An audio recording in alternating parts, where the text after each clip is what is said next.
Ay nako, level up ang sweldo ko, pero level up din yung gastos ko. Ang masama nito, mas malaking ni-level up ng gastos ko kaysa sa sweldo ko. Let's go! Sumama ka! Okay. Diretso na tayo, huwag na tayo magpa-keme-keme. Dalawang trabaho ko, di ba? Ito, at saka ito. Ang sweldo ko dito per hour, ganito. Sana tayo maliwana. Okay, ulitin natin. Pwede naman take 2 sa buhay. Dapat may mga rest back. Dapat lagi may mga take 2. Dapat lagi may mga muling pagbubukas ng mga pinto at bintana. Kahit ilang beses mo na itong kahit ilang beses mo nang isinara ang mga bintana at pintuan ng buhay mo dahil sa mga kalupitan ng buhay, sa mga problema, mga trials and errors. Trial and error. Etc., etc., etc., diba? So, dapat lagi mayroong second chances na binibigay tayo sa ating sarili. Now, tama na yung ganyan mga kuda.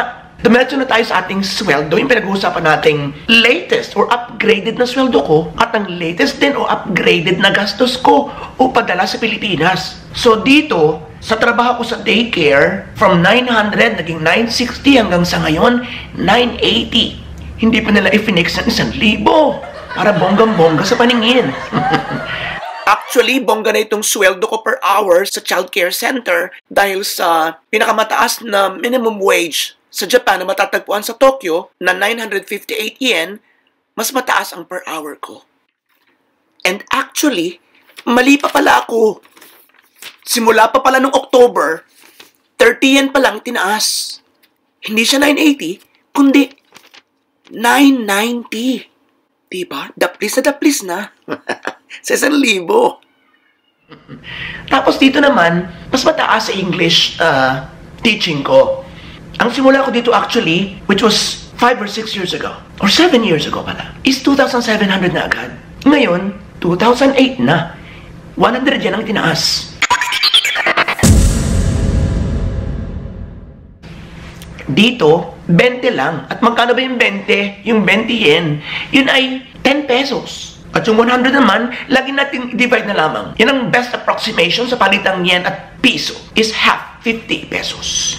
Or, I mean, palitang 50 piso. Kasi naglalaro sa 47, 48, minsan 50. So, i-fixin natin ang 50. At ang pinaka-easy nga is i-divide natin lagi into 2. Yung pera ng yen into Philippine pesos. So, may idea na kayo. Diba? Kung gaano kalaki ang in-increase na yan. Masabi lang na meron. Pero, well, whatever. Increase is increase. Diba?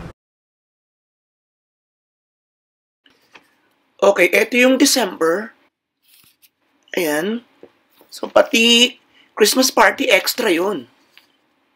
Parang overtime. Parang extra work. Diba? So, 184, 18 lapad. So, kinalta sa lahat. Nag-iiba-iba rin yung amount nung binabayaran ko sa insurance and tax.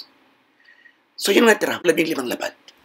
So, ang trabaho ko sa daycare, araw-araw, 3 oras sa umaga, 3 oras sa hapon. At ang trabaho ko naman sa English school, minsan sa isang araw, 1 o 2 klase lang. So, nag-less na yung mga estudyante ko or mga classes ko ng English sa aming paaralan. The good thing is that, iisang may-ari. So, mawala man ang English classes ko, meron akong regular na trabaho sa kanilang daycare. Ayun.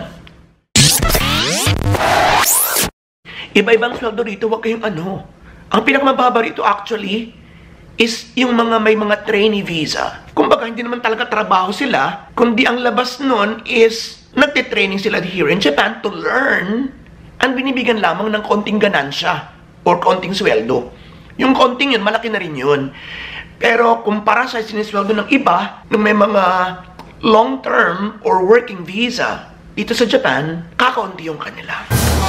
So, ang kanilang karaniwang sweldo sa isang buwan, ayon sa aking mga napanood at ayon sa aking mga nababasa, is 10 lapad hanggang 14 lapad. Yun ang average. Hindi ko alam kung may mas mataas doon, pero sa kalimitan na napanood ko, doon naglalaro sa bracket na yun. Yung sinesweldong 10 lapad actually ay naging kontrobersyal at pinag-usapan sa House of Congress dahil it is considered way below the minimum wage. So kung may kapamilya kang trainee dito sa Japan, huwag ka munang maghihingi. So gawin na lang natin na 14 lapad. Kumpara sa sinesweldo ko na 18 hanggang 22, minsan 22. Hindi pa siya tumataas doon. Actually, iba yung sa aking case eh. Parang may personalan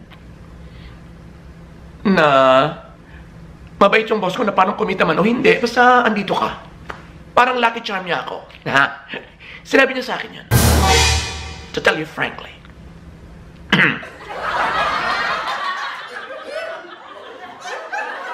Ngayon, yung iba pa, ang caregiver is parang dun din naglalaro. Kagaya ng mga ALTs or assistant language teachers dito. Kalimitan 18 hanggang 25. At ganun din ang mga caregivers. I think so. Siyempre, mas mataas ang mga inhinyero. At ang may mga high-skilled visa, I think so. May ganun. Yung super ang pagka-professional. Ang antas ng kanilang karunungan na pwedeng ibahagi sa hapon. Kagaya ng mga university professors at ang mga native speakers. So sa larangan ng edukasyon, may sumasahod ng hanggang 60 lapad. Halos 3 times ng sweldo ko, diba? Kaya dito pag may nasabi ng sweldo niya, is lagi niyong i-consider na hindi yun ang pangkalahatan, iba-iba. Merong taon-taon itinataas ang increase. Tapos, yung mga extra-extra. Minsan kahit hindi professional, kumikita na mas malaki kasi may mga racket. At syempre, alam na kung saan ako kumukuha ng extra. Sa YouTube. Ang Japanese citizen, meron silang kailangan sumisweldo sila ng 3 million annually para makasurvive. Yung nakakakain ng ayos, nakakapamuhay ng ayos, yung tamang-tama lang na halos walang masave. Yun, kailangan is 3 million. So sa aking case, na sumisweldo ko ng 18 to 22, ilagay na natin na 2.5 million.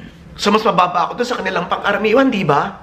Pero dahil foreign worker ako, na pag nagpadala ko nung gatiting nung sweldo ko sa Pilipinas, bonggacious na. Lalong-lalo na kung di man talaga masyado nangangailangan. Like for example, magpapadala ako ng 2 lapad, that's almost 9,000 pesos. Di ba malaking tulong na yun sa pamilya? Ang problema sa case ko, ang laki ng pinapadala ko. Lalo pa ngayon, na nagmaganda ako ng kotse, na hindi naman ako nangihinayang actually because iniregalo ko ito sa aking inay. At may kinuha pa akong ref, iniregalo ko rin sa kanya ng Pasko. Bagong refrigerator. So, huwag na tayo magpadalos-dalos pa. Tingnan natin ngayon kung magkano yung ipapadala ko ngayon na nakakuha na ako ng kotse. Sasapat ba? Hoy, sasapat ba? Sumagot ka!